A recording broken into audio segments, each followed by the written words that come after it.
चौथा क्वेश्चन देखिए, एक पौधे की 40 पत्तियों की लंबाइयां 1 मिलीमीटर तक शुद्ध मापी गई और प्राप्त आंकड़ों को निम्नलिखित सारणी में निरूपित किया गया है।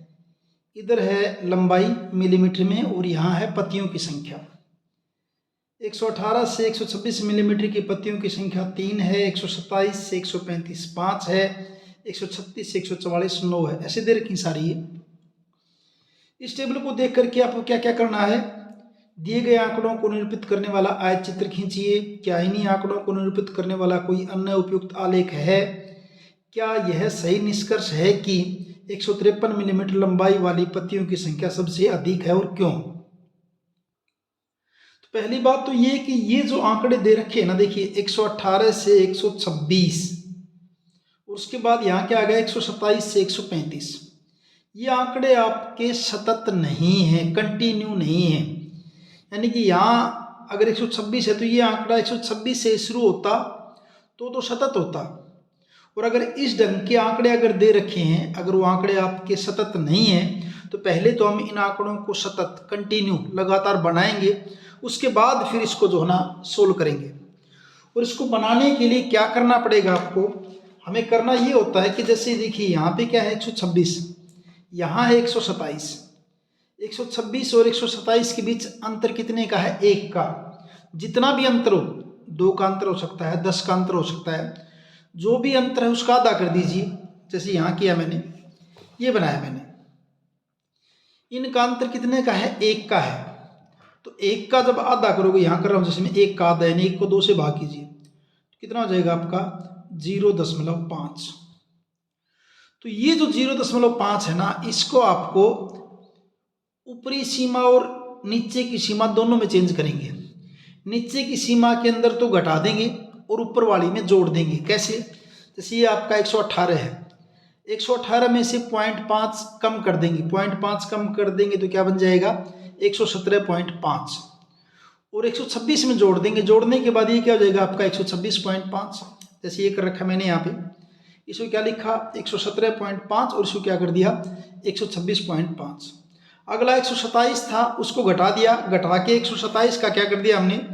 अगला जो है आपको दिख रहा होगा ये, हाँ देखिए, अगला है 127। 127 में से 0.5 घटा दिया, क्या बन जाएगा? 126.5।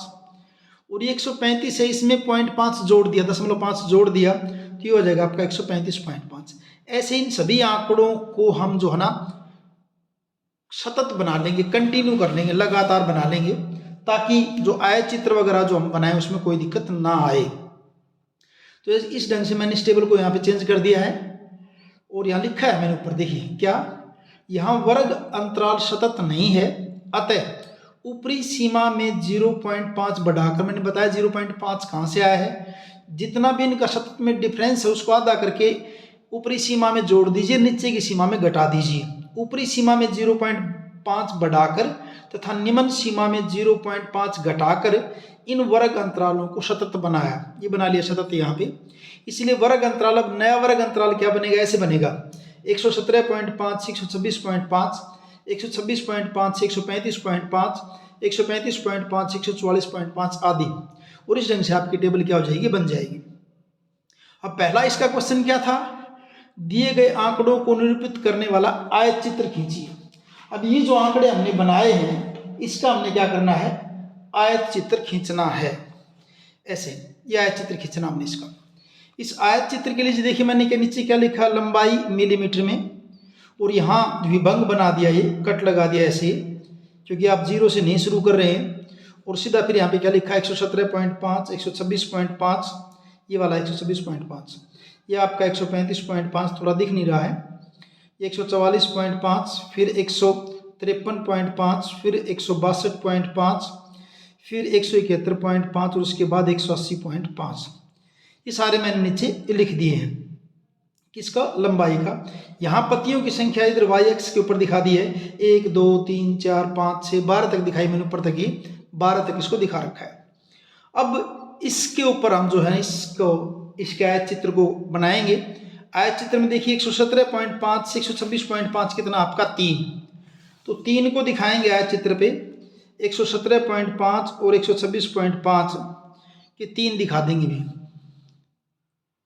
117.5 से लिया, 3 की सीध में लिया, इसको मिलाया, और ये 126.5 इसको मिलाया। ये आपका हो जाएगा 117.5 से लेके 126.5 तक। उसके बाद 126.5 से 135.5 कितना आपका 5 है। तो नेक्स्ट जो है कहाँ तक करना, आपने 5 तक करना है। अगला आपने कहाँ तक करना है, 5 तक। तो इसमें अगर देखेंगे ये 5 यहाँ आपका, ये रहा 5, ये इस 5 को यहाँ तक जाने दिया। और आयत चित्र के अंदर जो है ना, दंडालेख में हम एक एक खाना छोड़ते थे, इसमें हम छोड़ते नहीं, कंटिन्यू बनाते, कोई खाना बीच में खाली नहीं छोड़ते हैं भी। ये और ऊपर आप इसको फुटे से मिलाना, आपको स्केल से मैं हाथ से मिला रहा हूँ, ऐसे मिला दिया इसको। अब 126 से 135 हो गया। अब 135 से 144 क्या, देखिए 135 से 144 आपका 9। तो अगला हम आयत चित्र बनाएंगे, 9 का बनाएंगे। ये लिया मैंने यहाँ पे, और कहाँ तक करना है, 9 तक। 9 इसमें ये रहा, यहाँ पे रहा, तो 9 तक जाने देंगे ऐसे कंटिन्यू मिलाते हुए। सभी आयत चित्र आपस में एक दूसरे को सटा करके बनाने, हमने दंडालेख की तरह नहीं करना है जिसमें एक एक खाना हम बीच में खाली छोड़ते थे। ऐसे मिला दिया 9 को, 9 यहाँ तक था भी। ये फुटे से मिलाना, आपको स्केल से मिलाना है इसको। ये आपका कितना हो गया 9, 135.5, 144.5। उसके बाद 144 से 153 की अगर बात करें, 144 से 153 ये आपका 12 है अभी, कितना है 12। तो अगला 12 का बनाएंगे, पूरा ऊपर तक चला जाएगा आपका ये 12 में, शायद इसमें आ भी नहीं रहा है, 12 बिल्कुल ऊपर तक आएगा, नीचे वाला नहीं दिख रहा है। ये 12 को बनाएंगे नीचे तक ऐसे, ये पूरा 12 वाला बना दिया ऐसे, और इसको मिला दिया, 12 पत्तियों वाला हो गया। उसके बाद 153 से 162 ये 12 वाला बना दिए। अब 153 से 162, 153 से 162 आपका 5। तो 5 आपका कहाँ है, ये रहा 5। तो 153 से 162 को मिलाया 5 तक भी, 5 तक मिला देंगे इसको। 5 ये रहा आपका यहाँ पे, तो यहाँ मिला देंगे इसको ऐसे, और फिर इसको यहाँ मिला देंगे ऊपर से 5 को। ठीक है भी। फिर अगला नेक्स्ट आपका 162 से 171, 162 से 171 आपका 4 है अभी, पत्तियों की संख्या 4। 162 से 171 पत्तियों की संख्या कितनी है, 4। 4 ये रही आपकी, और यहाँ 4 आपका ये रहा, तो इसको मिला दिया, ये आपका 4 आ जाएगा यहाँ पे।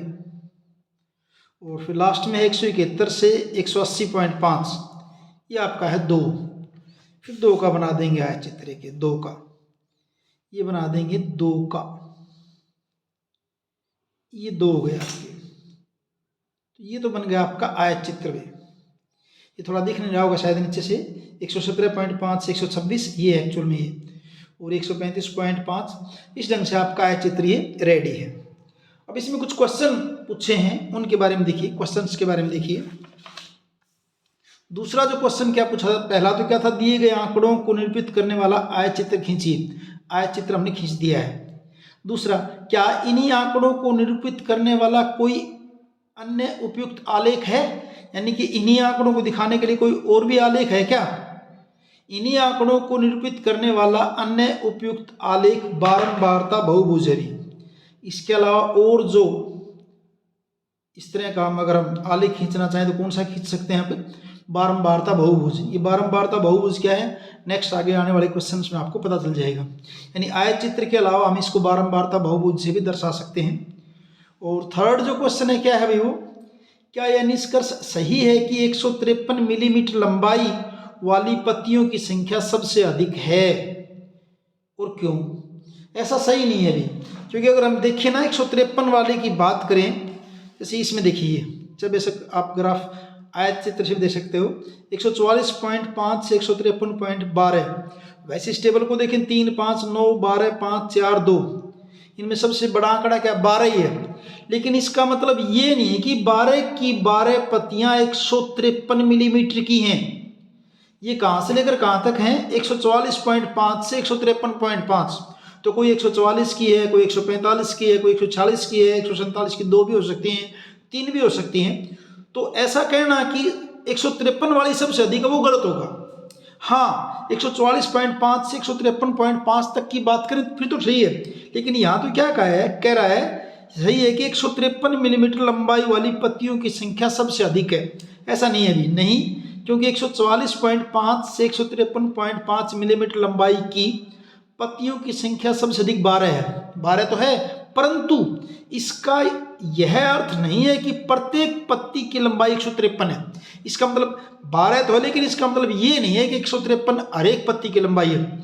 उनमें जो है ना 152 भी हो सकता है, 151 भी, 150 भी, 148 भी, तो पत्तियों की लंबाइयाँ अलग अलग हो सकती हैं, इसलिए यह निष्कर्ष सही नहीं है।